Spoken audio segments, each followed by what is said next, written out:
창세기 2장 7절에서 16절 함께 봉독하시겠습니다. 여호와 하나님이 땅의 흙으로 사람을 지으시고 생기를 그 코에 불어넣으시니 사람이 생명이 되니라. 여호와 하나님이 동방의 에덴에 동산을 창설하시고 그 지으신 사람을 거기 두시니라. 여호와 하나님이 그 땅에서 보기에 아름답고 먹기에 좋은 나무가 나게 하시니 동산 가운데에는 생명나무와 선악을 알게 하는 나무도 있더라.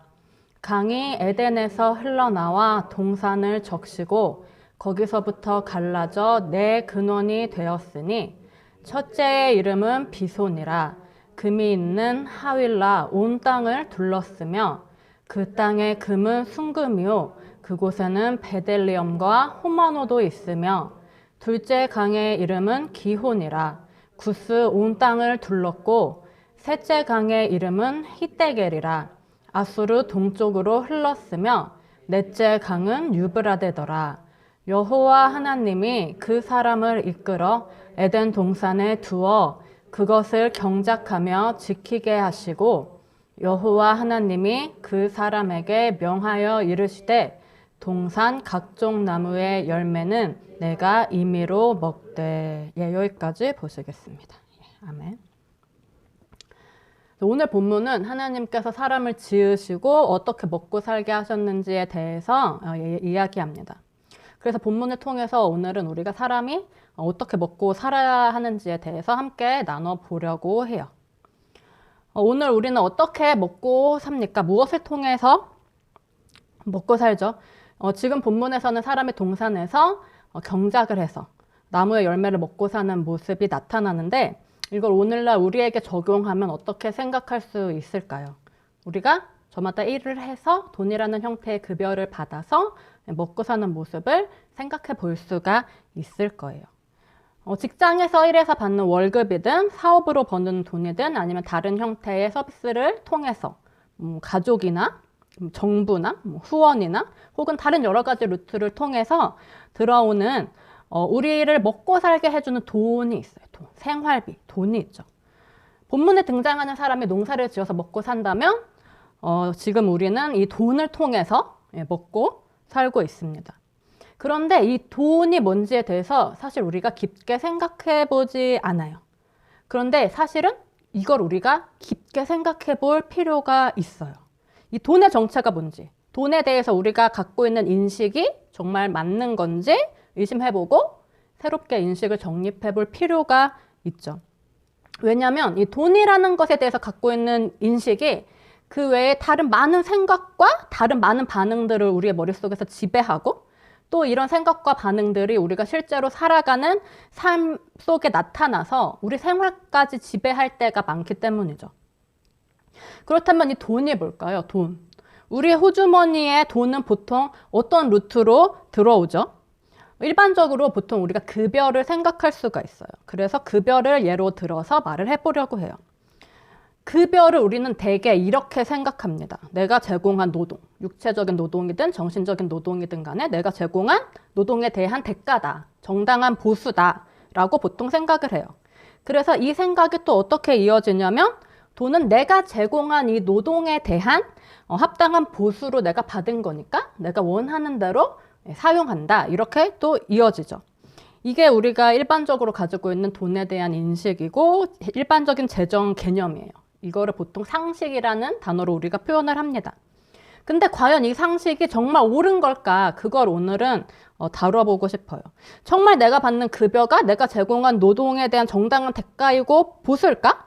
그러니까 그냥 내가 원하는 대로 사용하면 될까에 대해서 생각해보고 싶은 거죠. 우리가 갖고 있는 이 상식 때문에 우리는 오히려 현실 속에서 삶과 상식이 일으키는 많은 충돌을 경험하게 됩니다. 분명히 제대로 노동력을 제공을 했는데 급여를 떼먹히는 일이 벌어진다든지 아니면 내가 제공한 노동력보다 훨씬 적은 급여를 받는다든지 아니면 나는 분명히 놀고 있지 않고 열심히 무언가 일을 하고 있는데 수중에 들어오는 돈은 너무 적거나 아니면 아예 돈이 없는 상황에 처하게 되기도 해요. 왜 우리가 이런 상황에 처할까요? 내가 멍청해서? 아니면 내가 무슨 나쁜 일을 해서 벌을 받는 걸까요? 그렇지 않죠. 그냥 이런 일이 생기면 우리가 그냥 그 상황에 처하게 되는 거예요. 나한테는 이유가 없어요. 대부분이. 그럼 이런 일이 도대체 왜 나한테 생길까라는 걸 우리는 이해하기가 힘들어요. 왜냐하면 내가 가진 노동과 돈의 그 연관성에 대한 그런 인식과 상식 때문에 이걸 이해할 수가 없는 거예요. 그래서 모순이라고 느끼게 되고, 그럼 사람은 자기한테 벌어지는 일이 모순이라고 느낄 때 여기서부터 억울함과 분노를 느끼게 되죠. 그래서 그 억울함과 분노가 우리의 삶에 엄청난 고통을 불러일으킵니다. 자, 결과가 지금 뭐예요? 결과는 고통이에요. 그 이유는 뭐냐면 노동한 만큼 돈이 주어지지 않는다는 상황이 벌어졌을 때, 이유라기보다는 그러니까 시작은 그거죠. 그 상황이 벌어졌을 때 그 결과가 고통인 거죠. 그러면 이 고통의 원인은 뭘까요? 우리는 보통 내가 노동한 만큼 돈이 주어지지 않은 게 원인이야 라고 생각을 하는데, 제가 오늘 말하고 싶은 건 그것은 사실이 아니라는 거예요. 그 상황이 원인이 아니고 사실은 내가 노동한 만큼 돈이 주어져야 한다고 생각하는 그 노동과 돈의 연관성에 대해서 내 머릿속에 갖고 있는 그 인식이 원인이라는 거죠. 이런 인식 방식을 갖고 있으면 우리한테 닥친 상황이 모순이라고 느껴요. 그래서 이상과 현실 간의 충돌이 시작되기 때문에 고통이 일어나죠. 하지만 이렇게 인식하지 않으면, 노동과 돈의 연관성에 대해서 전혀 다른 인식을 우리가 갖고 있다면 어떨까요? 과연 같은 결과에 도달할까요? 성경은 그렇지 않다고 이야기를 합니다. 그래서 우리한테 끊임없이 하는 말이 생각이 바뀌고 인식이 바뀌어야 한다는 거예요. 너희는 가난한 게 나쁘다고 생각하지? 하지만 천국은 가난한 자의 것이다. 너희는 애통하는 게 슬픈 게 나쁜 거라고 생각하지? 하지만 위로는 애통하는 자의 것이다. 너희는 박해당하는 게, 괴롭힘 당하는 게 나쁘다고 생각하지? 하지만 천국은 박해당하는 자의 것이야. 너희는 십자가가, 즉 고통과 고난이 나쁘다고 생각하지? 하지만 십자가가 없이는 천국도 없어. 라는 게 바로 예수님께서 우리에게 주신 말씀이었죠. 다 무엇을 뜻합니까? 우리가 갖고 있는 생각에 대해서 의심하라는 거예요. 우리의 인식이 바뀌어야 된다는 말씀들이죠. 세상적인 상식을 그대로 계속 갖고 있는 한은 절대로 천국에 이룰 수가 없다는 걸 우리한테 알려줍니다. 왜냐하면 그런 인식들은 계속 고통만 낳아서 우리 마음에 절대 천국이 임하게 해주지를 않기 때문이죠. 그럼 노동과 돈의 연관성에 대해서도 어떨까요? 이 세상적인 상식, 그냥 이 일반적인 인식을 그냥 갖고 있으면 우리한테 찾아오는 것, 남는 것, 고통밖에 없어요. 그러니까 우리는 이 인식을 바꾸어야 해요. 우리가 갖고 있는 인식이 진리가 아니라는 거예요. 완전히 잘못된 것이니 이걸 바꾸라는 거죠. 그럼 도대체 진리는 뭘까요? 노동과 돈, 노동과 먹고 사는 문제는 도대체 어떤 연관성을 갖고 우리는 어떻게 진리 안에서 이걸 인식해야 될까요? 먼저 노동에 대해서 생각을 해보고 싶어요. 노동. 사람은 왜 일을 해야 될까요? 오늘 본문은 뭐라고 말씀합니까? 오늘 본문을 보면 하나님께서 사람을 지으시고 그 사람을 어떻게 살게 하셨는지에 대해 이야기하는데, 7절을 보면 하나님께서 사람을 지으셨어요. 사람이라는 존재가 이제 태어나는 순간이죠. 그리고 사람을 어떻게 하셨는가 하니까 8절에 에덴 동산에 두셨다고 해요. 그리고 에덴 동산에서 제일 처음으로 시킨 것이 뭐냐면 15절로 쭉 내려가면 경작이라고 합니다. 경작, 농사죠. 뭘 시키신 건가요? 일을 시키신 거죠. 노동을 시키신 거예요. 자, 사람을 만드시고 에덴 동산에 두시고 그 후에는 노동을 시키셨다. 이것은 사람이 어떤 존재로 지어졌는지 우리한테 첫 번째와 두 번째를 알려주는데, 첫 번째는 에덴 동산에서 살아야 된다는 거고, 두 번째는 노동을 하는 존재로 지어졌다는 거죠. 사람은 본래 노동, 일하는 존재로 창조가 됐어요. 그래서 일을 해야 돼요. 이게 노동의 원리입니다. 자, 이렇게 생각해 볼게요. 하나님께서 세상을 지으셨어요. 그리고 이 세상에 사람을 지으셨어요. 세상과 사람. 세상 먼저, 사람 나중. 순서가 있어요. 순서가 있어요. 시간이 있다는 뜻입니다. 자, 사람이라는 존재가 이 세상에 생겼어요. 그런데 세상에는 시간이라는 개념이 있어요. 그래서 사람이 이 세상에 사는 한 사람한테는 시간이라는 게 있어요. 사람한테 시간이라는 게 있는 한 사람은 그 시간을 뭔가를 하면서 보내게 돼 있죠. 만약에 아무것도 안 한다면 어떨까요? 심심하죠. 예, 누가 이런 말을 하더라고요. 현대인들이 가장 무서워하는 게 심심한 거래요. 제일 견딜 수 없는 게 심심한 거라고 하더라고요. 일리가 있는 말입니다.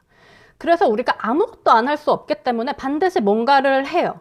그 뭔가가 그런데 뭐였냐 하니까 지금 본문을 보니까 일이었던 거죠. 노동이에요. 그래서 사람은 모두 일을 하면서 삽니다. 고래로부터 지금까지 사람이 일을 하지 않았던 적이 없어요. 노는 것도 좋고 쉬는 것도 좋지만 다 그 전제는 일하는 상태가 있다는 거죠. 일을 하니까 놀기도 하고 일을 하니까 쉬기도 하는 그 개념이 생길 수가 있지 않습니까? 일한다는 개념이 없으면 쉼의 개념도 있을 수가 없고 서로 대조되기 때문에 논다는 개념도 있을 수가 없어요. 그래서 사람은 늘 일을 하죠.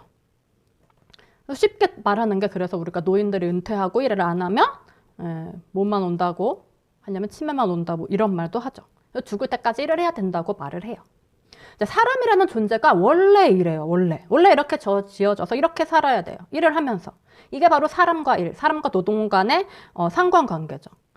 자, 그래서 이렇게 우리가 일은 그냥 사람이 무조건 해야 되는 거구나 라는 전제 하에서 이제 본문 16절을 보면 여기서 이제 뭐라고 하냐면 하나님이 사람한테 동산 각종 나무의 열매를 먹어라 하고 말씀을 하세요.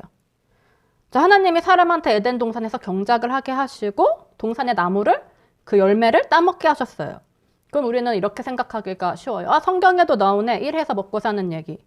일하고 그 노동의 대가로 먹고 사는구나 라고 생각하기 쉬운데 사실은 그게 이렇게 간단한 얘기가 아니에요. 자, 이 얘기를 이해하려면 우리가 앞에서부터 봐야 해요. 우리가 함께 7절부터 읽었는데 하나님이 사람을 지으시고 그 사람을 에덴 동산에 두신 다음에 그리고 그 사람을 에덴 동산에서 경작을 해서 먹고 살게 하신 그 사이 중간에 나오는 이야기가 있어요. 뭐냐면 바로 강에 대한 이야기입니다. 강. 자, 동산을 적시는 강, 동산의 모든 나무를 자라게 하는 그 물의 근원이 되는 강의 얘기가 나와요. 이렇게 강 얘기를 한참 하다가 15절에 이르러서야지 나무를 경작하는 얘기가 나오는 거죠. 그리고 나서 16절에서야 비로소 열매를 따먹습니다. 무슨 뜻이냐면 사람은 본래 일을 하도록 지어진 존재예요. 그런데 과연 일한 만큼 그 대가가 돌아와서 그 보상으로 일한 만큼 먹고 사는 게 맞는가? 라는 의문을 우리가 가질 수가 있어요. 우리가 쉽게 눈에 보이는 걸 예로 들어서 이걸 생각해 볼 수가 있어요. 지금 사람이 에덴 동산에서 나무를 일구는데 이걸 우리가 농사라고 부르죠. 그럼 농사를 지을 때 농부가 항상 일한 만큼 결실을 맺습니까? 그럼 우리나라에 농업부가 필요가 없겠죠. 농사는 농부에게 달려있지 않습니다. 물론 농부는 열심히 농사를 지어야 돼요. 농부가 농사를 안 지으면 안 되죠.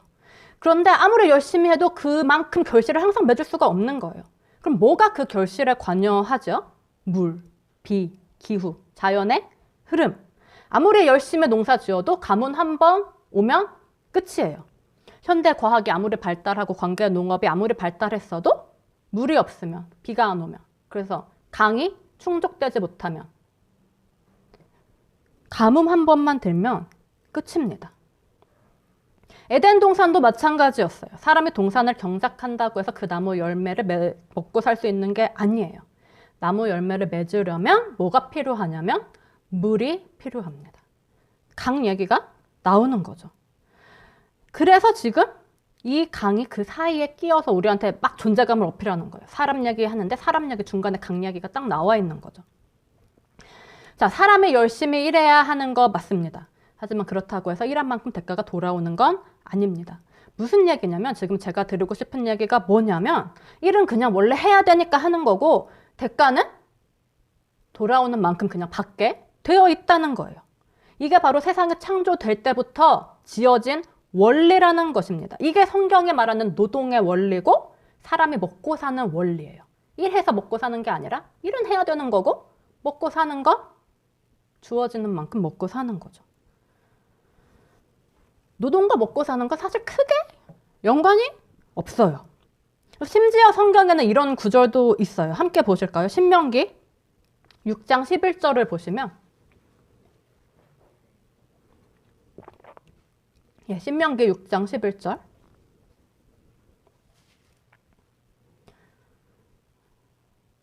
함께 봉독하시겠습니다. 네가 채우지 아니한 아름다운 물건이 가득한 집을 얻게 하시며 네가 파지 아니한 우물을 차지하게 하시며 네가 심지 아니한 포도원과 감람나무를 차지하게 하사 내게 배불리 먹게 하실 때에. 노동의 보상의 개념이 아닌 전혀 노동과 상관없는 소득의 개념이 지금 여기 등장하고 있어요. 물론 정반대의 얘기도 나옵니다. 뒤에 신명기 28장 또 함께 한번 보실까요? 신명기 28장. 네, 신명기 28장 38절부터 조금 함께 봉독하시겠습니다. 신명기 28장 38절 이하입니다.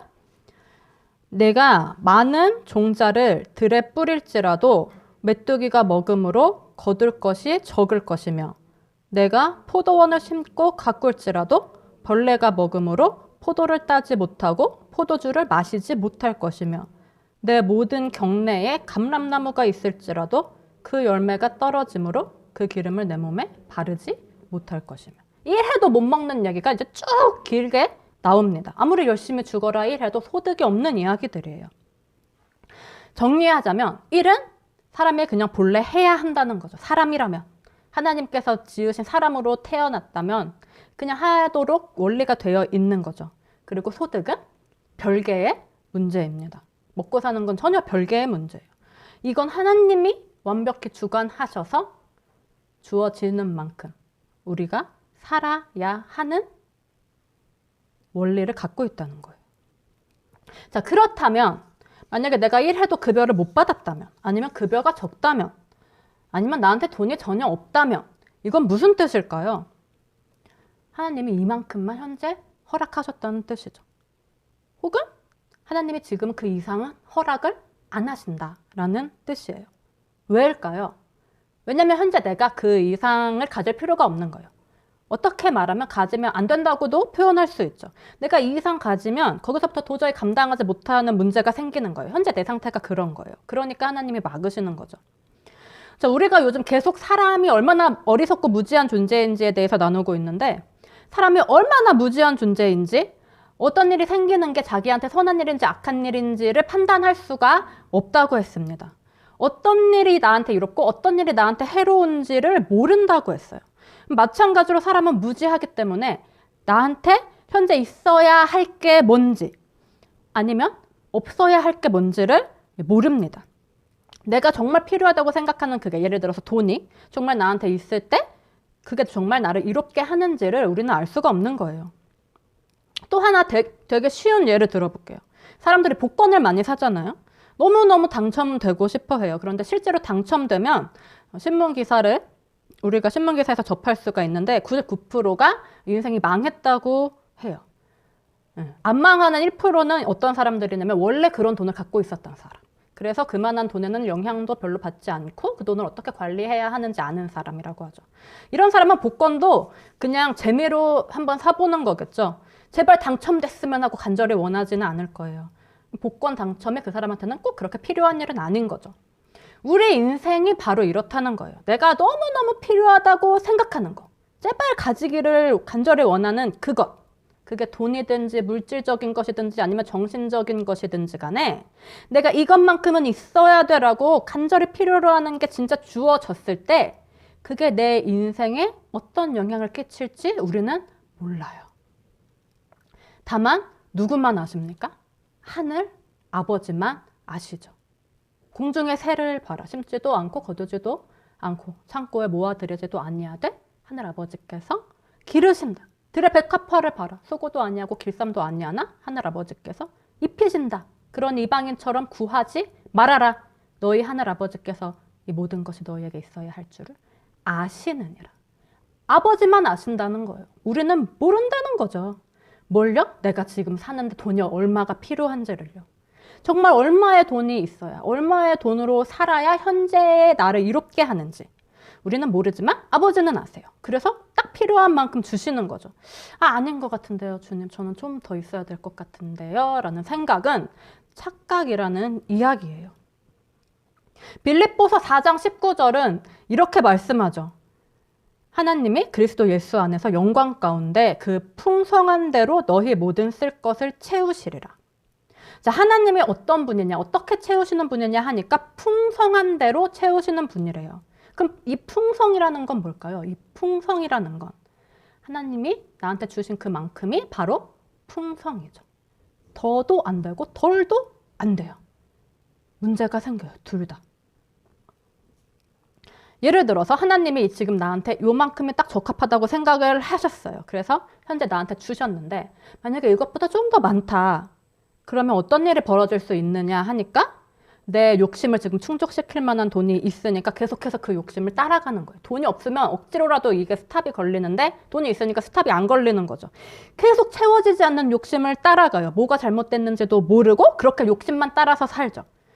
혹은 그것보다 더 많이 주어진다.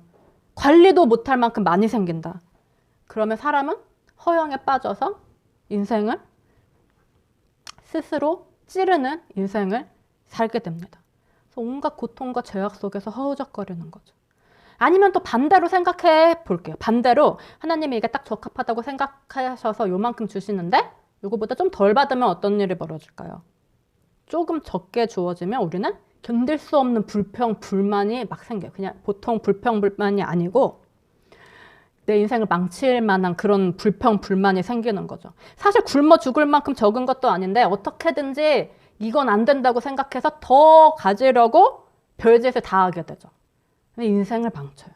아니면 너무 적으면 그것보다 더 적게 너무 적게 주어지면 그냥 굶어 죽겠죠. 그래서 딱 필요한 만큼만 주어지는 것. 이게 바로 사도 바울이 말하는 하나님의 풍성함이에요. 자, 그렇다면 내가 하는 노동과 내 주머니에 들어오는 돈 사이에는 연관성이 사실은 있을까요? 없을까요? 사실은 없다는 것이 오늘 제가 드리고 싶은 말씀이에요. 일은 내가 원래 하는 거니까 해야 하니까 하고 내 주머니에 들어오는 돈은 하나님이 나한테 필요한 만큼 주신다는 거죠. 이 진리를 깨닫는다면 우리는 내가 급여가 적다고 해서 혹은 내 수중에 돈이 없다고 해서 고통스러워할 일이 전혀 없습니다. 자, 하나 더 생각해 보도록 하겠습니다. 자, 내가 받는 돈이 내가 하는 일과 연관돼 있다라고 우리가 이제 착각할 때 이 잘못된 인식이 일으키는 또 다른 문제는 뭐냐면 우리가 대가를 위해서 일하게 된다는 거예요. 일 자체가 갖는 의미가 퇴색해버려요. 우리가 지난주에 봤는데 우리가 하는 모든 일이 뭘 위해서냐 하면 나의 재창조를 위한 거라고 함께 나눴어요. 나의 변화를 위한 것이다. 내가 하나님의 형상으로 회복되는 그것을 위한 모든 과정이다라는 부분을 봤습니다. 그래서 우리가 실제로 지금 현재 어떤 직업을 갖고 있든지 간에 우리의 본업은 이 재창조가 이루어지는 이 일이 우리의 본업이라고 했어요. 그러니까 직장에서 하는 일이건 가정에서 하는 일이건 삶의 터전에서 하는 모든 일, 그 과정에 의미가 있고 그것이 바라보는 목적은 다 그것을 통해서 내가 평소에 생각하지 못했던 자극을 받아서 나 자신의 모습을 깨닫고 잘못된 인식의 문제를 깨달아서 그 인식이 바뀌어 나가는 것. 그렇게 나의 생각이 새롭게 재창조되는 것임을 봤습니다. 자, 그런데 진정한 노동의 목적과 의미가 완전히 퇴색돼 버리면 돈이 노동의 대가라는 인식이 내 머릿속에 딱 잡혀버리면 우리가 방금 이야기한 것과 같은 그 과정에 신경이나 쓸까요? 우리는 신경도 쓰지 않아요. 돈이 노동의 대가라고 인식하고 있는 한 절대로 노동 가운데서 재창조의 역사는 일어날 수가 없어요. 물론 조금은 일어날 수 있겠죠. 그 한계 내에서도 일어날 수 있는 만큼 약간은 일어날 수 있습니다. 하지만 이 한계 안에 갇혀있기 때문에 이것을 벗어나는 거대한 변화는 일어날 수가 없어요. 그래서 우리가 노동과 돈에 대한 인식의 변화가 필요한 거죠. 또 대가를 위해서 노동하게 되면 대가를 위해 일하면 어떻게 되냐면 더 큰 문제가 또 있는데 뭐냐면 그 노동, 그 일 자체를 고통으로 느끼게 돼요. 일하는 게 힘들어요. 내가 노동하는 과정이 목적이 아니니까 이건 아무 의미도 없고 그 결과는 돈, 내가 이거 해서 먹고 사는 것만 목적이니까 노동의 고통이 돼버리는 거죠. 원래도 노동 속에 고통이 있죠. 본래 노동 속에 고통이 있어서 그 고통이 우리를 자극해서 새로운 단계로 가게 해요. 그런데 이렇게 고통의 자극으로 인해서 새로운 단계로 가야 되는데 이것은 까맣게 잊어버리고 그냥 노동의 대가로 먹고 살 생각만 하면 원래도 노동이라는 건 그 속에 고통이 있는 건데 그냥 이 노동 자체가 고통이 돼버리는 거예요. 그래서 고통과 고통이 서로 얽혀서 나를 막 짓누르니까 인생이 고통이 돼버리죠. 이 고통의 굴레에서 해방되는 우리가 되기를 바랍니다. 마지막으로 한 가지만 더 생각해 볼게요. 그럼 이렇게 노동과 돈에 대한 인식이 바뀌었다면 그 다음에는 뭐가 바뀌게 될까요? 실제로 돈을 사용하는 방식이 바뀌게 됩니다. 자, 조금 전에 돈에 대한, 급여에 대한 올바른 인식이 뭐라고 말씀을 드렸냐면 내가 한 노동이랑 상관없이 나에게 주어진 딱 그만큼이 나한테 지금 딱 필요한 거다. 이것이 풍족한 것이다 라는 말씀을 드렸어요. 그럼 이걸 알고 있는 사람은 어떻게 살려고 할까요?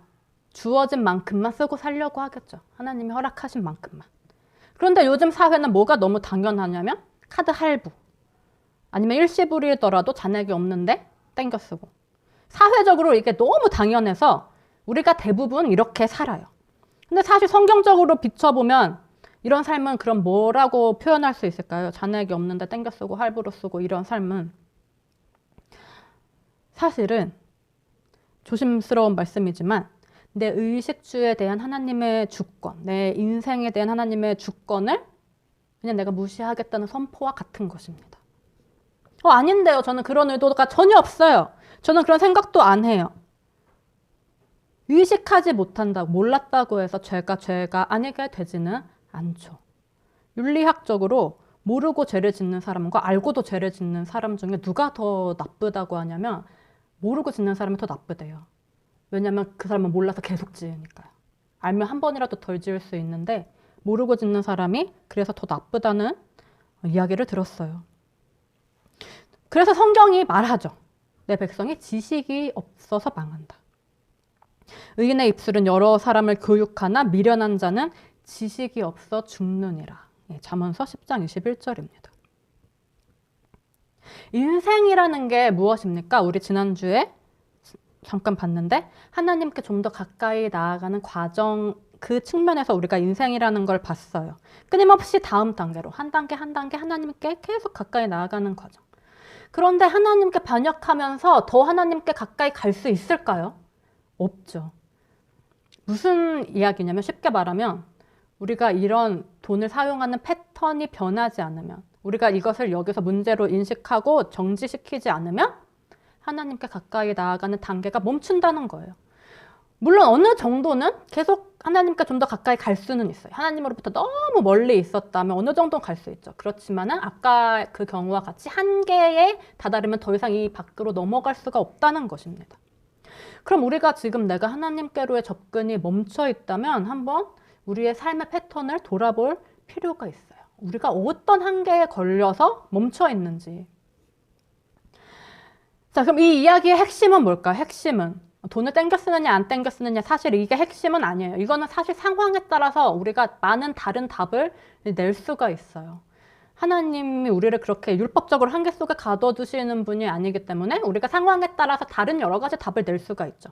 중요한 건 뭐냐면 그게 아니고 우리를 아무 생각 없이 그렇게 하게 만드는 그 원인이 되는 그 인식, 우리가 갖고 있는 그 기준, 그 개념, 바로 그거죠. 내가 하나님이 내 재정의 주권자이심을 인정하는가? 내가 그 안에서 재정에 대해서 어떤 개념을 갖고 있는가? 돈에 대해서 어떤 개념을 갖고 있고 일과 돈의 상관관계에 대해서 어떤 개념을 갖고 있는가? 이 개념이 올바르게 잡혀져 있다면 그 다음은 상황에 따라서 뭐 할부를 쓰든지 카드를 땡겨 쓰든지 아무 문제가 없어요. 문제는 뭐냐면 이 기준이 잡혀있지 않은 상황에서는 설사 내가 할부를 안 쓰고 카드를 안 땡겨 쓰더라도 문제가 발생한다는 게 그게 큰 문제입니다. 자, 그리고 또 이렇게 돈을 사용에 있어서 하나님의 주권을 인정하는 사람은 어떨까요? 돈을 사용하는 방법뿐만 아니라 그 사용처, 돈이 쓰이는 곳도 다르겠죠. 돈을 쓰는 곳이 달라요. 어떻게 다른지 함께 보고 싶지만은 그럼 너무 길어져서 우리가 여기까지만 오늘은 보려고 합니다. 오늘은 우리가 함께 노동과 급여, 일과 돈의 정체에 대해서 이야기를 해봤습니다. 우리는 그것들 두 가지가 서로 완벽하게 연결되어 있다고 생각하지만 사실은 그렇지 않다는 것을요. 내 생각 속에서, 내 인식 속에서 일과 돈이 서로 연결되어 있는 한 우리는 그 생각에서부터 시작되는 고통에서 절대로 벗어날 수가 없어요. 하지만 일과 돈이 서로 분리되는 순간 내가 상상하는 것보다 훨씬 더 큰 자유를 누릴 수가 있습니다. 우리의 생각이, 우리의 인식이, 우리의 기준이 진리 앞에서 점점 더 변해서 이 자유를 누리는 우리 모두가 되기를 간절히 바랍니다.